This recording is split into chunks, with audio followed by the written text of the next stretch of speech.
Hi. If you had to take with you two lenses for a trip, for instance, or even for the rest of your life, what lenses would you take with you?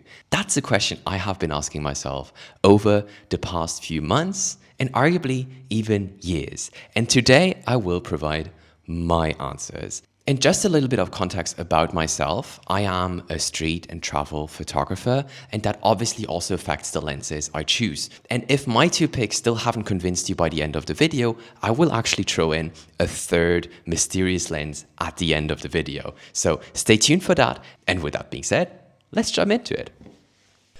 Alright, let's move to lens number one in my selection. And just as a reference, I started my photography journey on the 18 to 55mm kit lens. But as I gradually moved toward prime lenses, I realized that I was mostly shooting on both extreme ends of this kit zoom. So at 18mm and at 55mm. And that's very much reflected in my first lens pick. And some of you might already have guessed it at this point, but my first pick is the 18mm f1.4 by Fujifilm. And the first thing I really like about this lens is the focal length. 28mm on full frame or 18mm on APS-C. 18mm is an incredibly versatile lens. It really allows you to capture it all, to integrate so much context into your photos, which leads me to the second reason why I think that this 18mm lens is so versatile, which is that it's incredibly sharp. And the main reason why I think this is so useful is because it actually allows me to crop this lens from 18mm to 23mm or to 33mm while still keeping an acceptable amount of resolution. And that's also the reason why I would, for instance, pick this 18mm over 23mm, just simply because it allows me to have this wider field of view while still effortlessly being able to crop to 23mm, for instance. The next thing I really like about this lens is the large depth of field it provides. And I know this is not something everybody appreciates, but I really like the fact that I can shoot this lens wide open at f1.4 and essentially the entire photo is already going to be in focus, because even at f1.4, given the wide angle of the lens, the background will not be very blurry. And I think especially in low light, this is an advantage because it allows you to provide so much more context into your photo without having to stop down the lens, which is a disadvantage, especially if you shoot in low light, because as you have to stop down the aperture, you obviously need to compensate the lack of light by increasing the ISO value, which is not necessarily desired. And this actually brings me also to my first negative point. It's not that big of a negative point for me, but this lens obviously does not provide very shallow depth of fields because first of all, it's an 18mm, so a very wide angle lens. Additionally, it's an APS-C lens. So the potential for blurry backgrounds is quite limited on such a wide angle. And if you want to have blurrier backgrounds, you might want to pick a 23mm f1.4 or even a 33mm f1.4 to still have some wide angle, but at the same time also being able to separate a little bit more.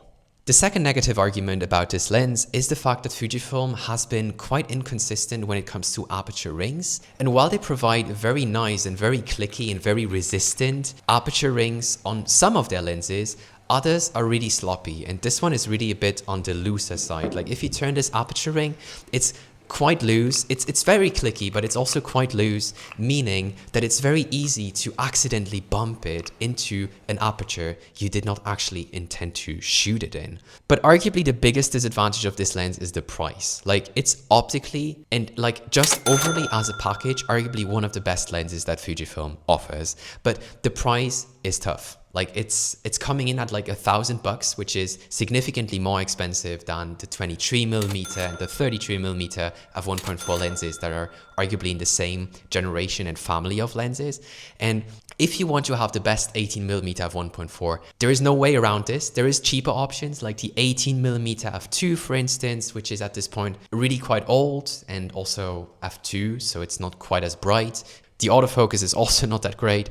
So if you want to have an 18mm, this is really the lens to go for. Alternatively, Fujifilm has a really good 16mm f1.4 lens, but that lens is also a bit older at this point, and 16mm and 18mm doesn't sound like a big difference on paper, but actually 16mm is significantly wider than 18mm. And I have to admit that for my personal work, I wouldn't go any wider than 18mm.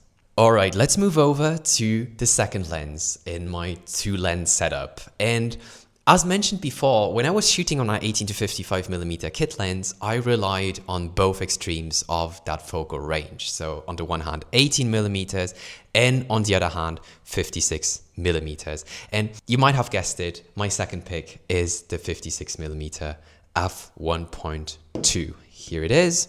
The first major advantage of this lens is really its optical quality, and they have improved it over the first generation by quite a bit. They have made the bokeh smoother, but also just sheer sharpness has become better, and it doesn't really matter whether you shoot this lens at f1.2 or stop down, because it provides incredible resolution.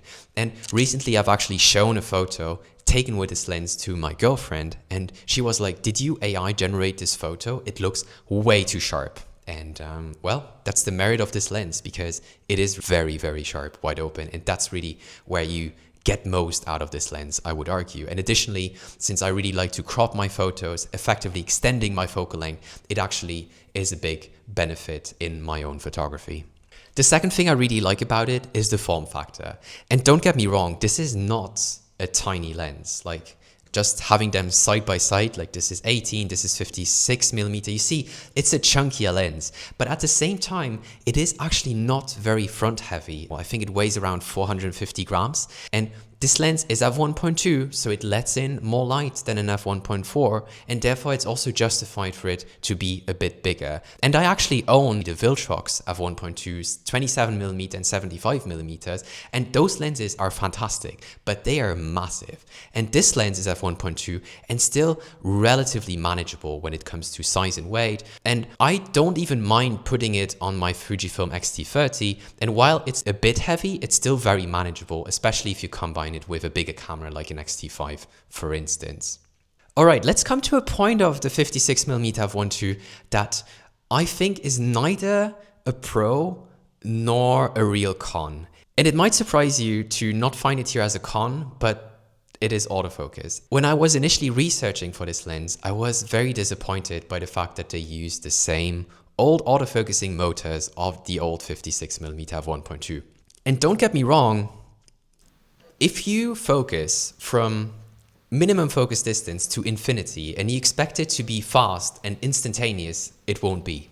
But this is not a real life example of how focusing works. Or at least in my photography, I usually tend to track subjects in AFC that move slowly toward my camera, be it a walker, be it a biker, be it a tram. And the lens actually fairly reliably adjusts the focus plane as the subject moves closer to the camera. But something to bear in mind is that on my X-T5, the autofocus has actually been really, really reliable. I have seen it hunt more on an older camera like my X-T30, for instance, where the autofocus was not quite as reliable as on an X-T5 or in general a newer camera. But don't get me wrong, I think for the price you're paying for this lens, $1,200, which is a lot of money, you should expect to have the best linear focusing motors in there, which is sadly not the case, and that is a letdown in the end. And this brings me to the real con of this lens, which is that it is really expensive. Like, it's more expensive than the 18mm. If you want to get it new, it's like $1,100.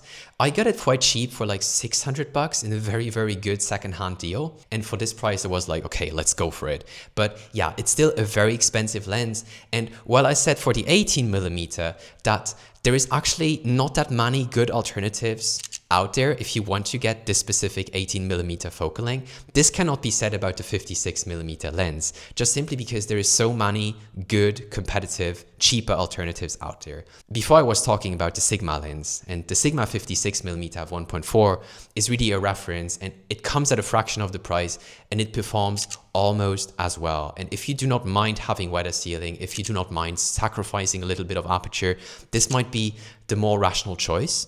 And there is even cheaper alternatives out there, like the TD Artisan 56mm f1.8, for instance, or even the Viltrox 56mm f1.7. And these lenses come at around 200 euros, so it's really not that much. And if you want to get into 56mm focal lengths without breaking the bank, then I would look elsewhere, and I would not necessarily go for this big boy here and rather look for one of the cheap alternatives. By the way, I've linked them down below, so make sure to check out the links. All right, and as promised in the introduction, there is the last hidden third lens. So if so far there has been no lens that has really caught your interest, I actually have another lens that I absolutely love, and I occasionally take it on trips as like my third backup lens. And this lens fits actually right in between the 18mm and the 56mm. And you might already have guessed it, but I'm talking about the 35mm f2. And lenses in my kit come and go, but these three lenses have really like been the constant in my lineup. And why I like this lens so much is, first of all, just the overall package. Like, the deal is so good. It's not too expensive, coming at around 400 bucks. It's at f2, still reasonably bright. And at the same time, it's also weather sealed, it's fully built out of metal, and it is very, very sharp too. And this is really the lens I pick when I'm just a bit tired, when I just want to snap some pretty photos.